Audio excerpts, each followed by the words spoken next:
So picture this scenario. You're driving through a freezing alpine pass in Germany. The snow is just coming down in sheets, the heater in your cabin is blasting, and suddenly you miscalculate. Oh, no. Yeah, your electric vehicle's battery just hits zero. The car stops dead, the dashboard goes completely dark, and the wheels physically lock up to protect the electric motors. So you aren't just out of juice. You are now sitting inside a 2-ton brick on the side of a freezing mountain. And, a decade ago, that situation wasn't just an inconvenience, it was, frankly, a logistical nightmare. Right. Because a traditional tow truck simply cannot pull an electric vehicle with locked wheels. Like, it would literally destroy the drivetrain, so they would have to dispatch this massive, heavy flatbed truck, painstakingly jack up your car in the freezing weather, and slide these specialized mechanical skates under the tires just to winch you up. Sounds miserable. It took hours. But today, the rescue vehicle that pulls up behind you doesn't even have a winch. It has a massive 1,000-volt cable and a little microchip made of silicon carbide.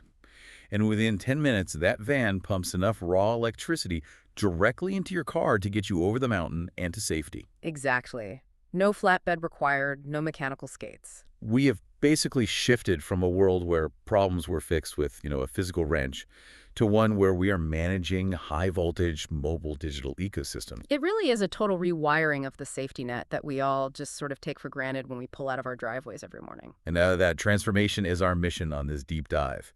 Today, we are exploring the massive kind of hidden evolution of the great road trip, the mechanics of modern roadside rescue, and what all of this actually means for your wallet and your daily commute. Yeah, it's a huge topic. It is, and we are grounding this conversation in the real-world rollout currently being executed by South Australia's motoring body, the RAA, alongside some incredibly precise engineering specifications from MITA Power. They're the ones building these cutting-edge mobile rescue chargers. Right, so we are essentially looking at a dual reality here. On the macro level, you have an entire state aggressively building out the physical infrastructure for the EV transition. But then on the micro level, you have the intense, on-the-ground engineering required to bail drivers out when that broad infrastructure inevitably fails them. So let's start with that macro level, because the scale of what the RAA is doing down in South Australia is just staggering. I mean, they are pushing to build the state's first true border-to-border EV charging network. Yeah, and to be clear, this isn't just dropping a few slow chargers in downtown Adelaide so they can check a box. Right, exactly. They are rolling out these 150-kilowatt rapid and 200-kilowatt ultra-rapid charging sites specifically to unlock regional tourism routes. Like, they're ensuring you can drive from Kangaroo Island all the way to Coffin Bay without constantly looking at your battery gauge in a cold sweat. Well, and that build-out is entirely driven by market reality, Yeah. EV sales have hit record highs, actually surpassing the 2022 figures. So the hardware on the road is fundamentally outpacing the plugs on the map. Which creates immense psychological friction for drivers. Oh, absolutely. And I found this detail in the RAA's history that just perfectly captures that psychological friction. So exactly 120 years ago, in 1906, the RAA was solving quote-unquote range anxiety for the very first petrol car owners. Oh, wow. Yeah. People were terrified of driving out of the city because there were literally no gas stations. So the RAA helped organize these fuel drops using metal jerry cans, just so people could confidently get from point A to point B. That is fascinating. Isn't it? A century later, they are solving the exact same human anxiety. They're just trading a metal can of liquid for a 200-kilowatt digital umbilical cord. Because human psychology rarely changes. Right. Even when the technology leaps forward, we're still, anxious creatures. But because this new technology involves shared public infrastructure, it requires an entirely new set of social behaviors. Okay, let's unpack this. Because the introduction of these idle fees at the new ultra-rapid charging sites is a prime example of them trying to regulate that new behavior. And honestly, my initial reaction to the idle fee was frustration. Sure, nobody likes a new fee. Exactly. But then I realized it's basically the apartment building laundry room scenario. Yes, that is such a good analogy. Right, there's this universal bubbling rage you feel when someone leaves their clothes sitting in the only shared washing machine all day, preventing literally anyone else from using it. It is a highly accurate comparison, though I'd argue the stakes on a regional highway are significantly higher than wet socks. Fair enough. When a driver's battery reaches 100%, but they just leave their car plugged in while they go get like a long lunch, they are effectively embargoing a critical piece of infrastructure. Yeah, locking it down. So the idle fees act as a financial stick to ensure drivers don't overstay their welcome. It optimizes the flow of vehicles, which is obviously crucial when you have dozens of tourists trying to make it to Coffin Bay on a busy Friday afternoon. I understand the logic of optimizing the flow. Hmm. I do. But I have to push back on the fundamental premise of this whole rollout for a second. Okay, go for it.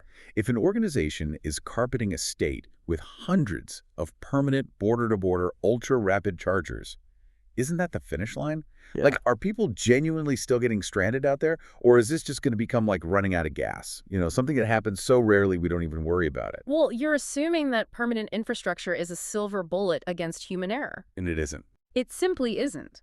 Stationary chargers are static, but driving is dynamic. I mean, a driver might face a massive headwind that drains their battery 15% faster than their onboard computer predicted. Oh, right, the weather factor. Or they might encounter a detour that adds 40 miles to their trip. Or, let's be honest, they might simply push their luck trying to reach a specific scenic stop for a photo. So they miscalculate, and suddenly they are 5 miles short of that beautiful new ultra-rapid plug. Exactly. And that brings us out of the macro infrastructure and into the micro reality of roadside rescue. Because as we established with that Alpine scenario earlier, you cannot just walk up to a dead EV with a jerry can. No, you definitely cannot. We are witnessing the birth of an entirely new technical discipline here. Which introduces a concept that completely shifted my perspective when I was reading the source materials. Like, we've all heard of range anxiety, the fear that the car can't go far enough. But Power is dealing with a newly evolved fear, which they call charging anxiety. Yeah, and charging anxiety is highly specific to the modern EV experience. How's It is the absolute panic of successfully arriving at a charging station with, say, 1% battery remaining, only to find that all the stalls are occupied or the network is down or, and this happens a lot, a delivery truck is just parked across the bays. Oh, man. And so you reached your destination, but you were still entirely helpless. You are dead in the water right next to the lifeboat. Wow. Okay, so let's break down the economics of what happens next, because the traditional towing model totally falls apart here. Yeah. We talked about the flatbed and the mechanical skates for locked EV wheels. That whole ordeal, dispatching a heavy truck, loading the car, driving it to a working station, that takes roughly 2 hours, right? At least 2 hours. Yeah, and it costs the service provider around $150 just to execute. Right. It's incredibly inefficient. Contrast that cumbersome process with the Power 60 kilowatt portable DC fast charger. The model Midport 60. Exactly. So instead of a massive heavy-duty flatbed, a standard roadside service van just rolls up behind your stranded car. The technician plugs this portable unit in and delivers a 10-minute splash charge. It's just a quick jolt. Just enough to pump about 20 to 30 miles of range into the battery, which is plenty to get you to an open, working charger. That is so fast. The entire intervention takes maybe 20 minutes from arrival to departure and costs the provider around $40 instead of $150. Here's where it gets really interesting for me, though. I'm struggling to picture the actual logistics of this device. Because when I visualize a 60 kilowatt DC fast charger, I am picturing those massive refrigerator-sized boxes bolted to the concrete at a highway rest stop. Right, the big industrial units. Exactly. So how is MIDA engineering something that powerful to be small enough to just roll out of the back of a standard van? Well, the breakthrough isn't really in the size of the box itself. It's in the materials handling the electricity inside it.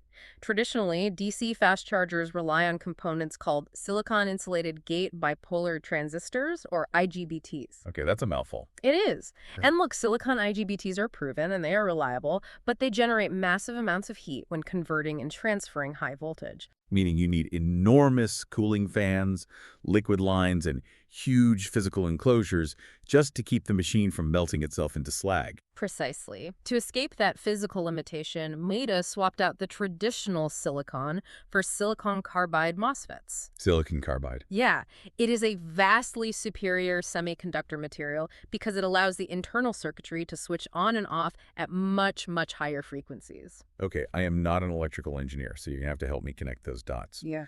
Why does switching faster mean the actual physical box gets to shrink?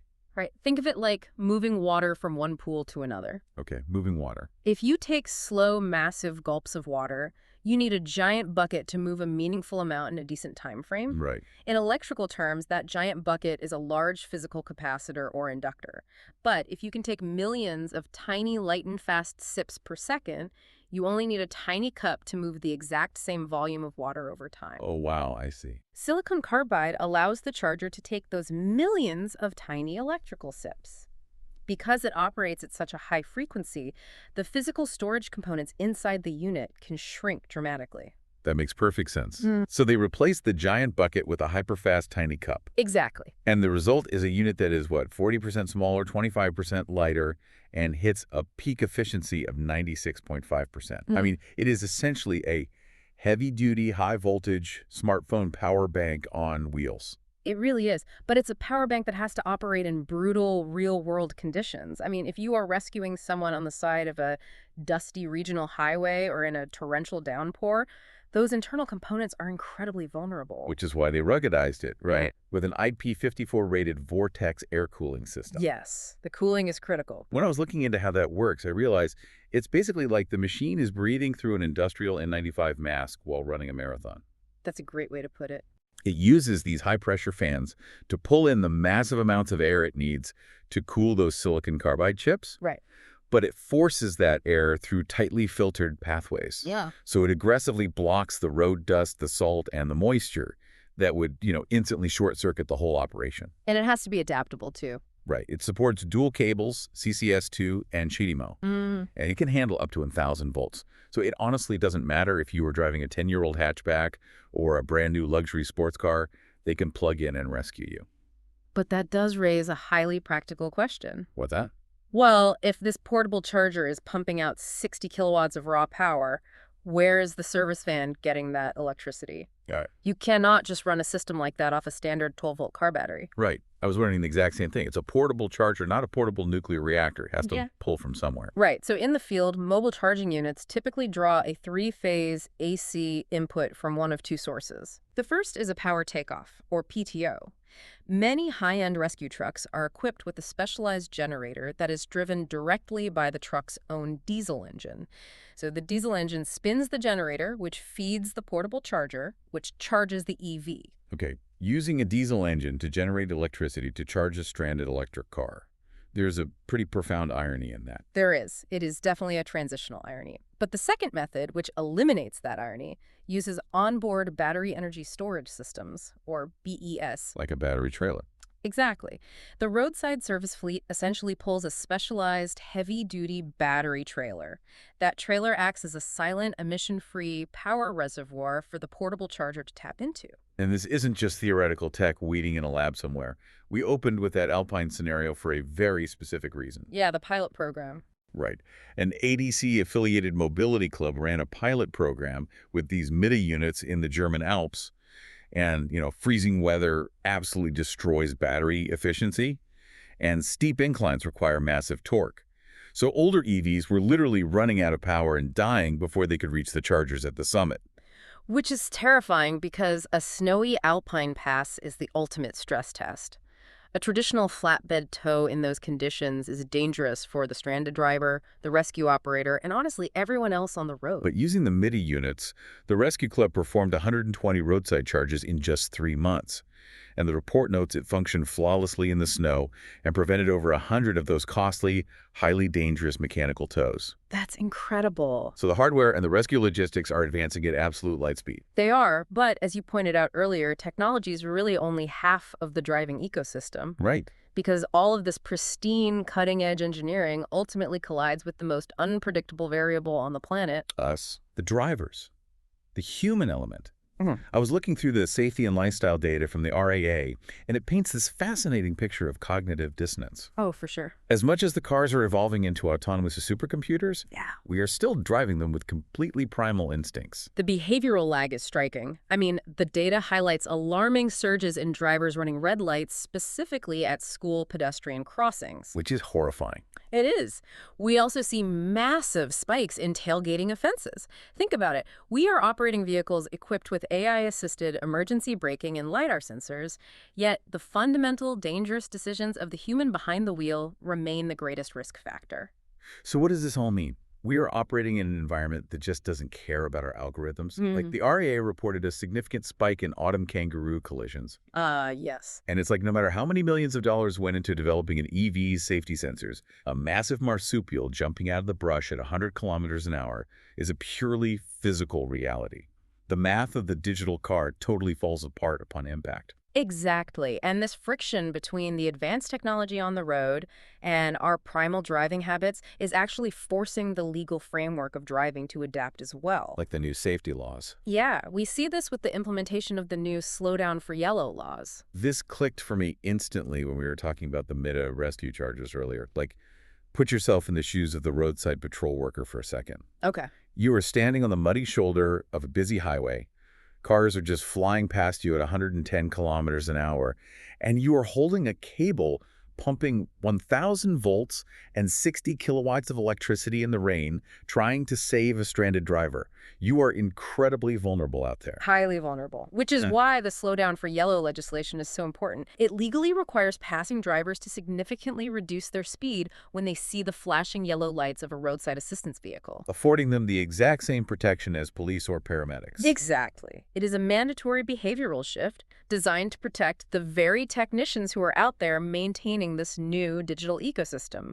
And it's not just heavy EVs and rescue vans sharing the asphalt anymore either. The state has greenlit new e-scooter legislation. Oh, right. So now you have a 2-ton electric SUV, a diesel semi-truck, a kangaroo, and now a commuter on a rented e-scooter, all trying to navigate the exact same physical space. It's crowded out there. It really is. But it's not just our safety behavior that is shifting in this new era. It is our financial behavior too.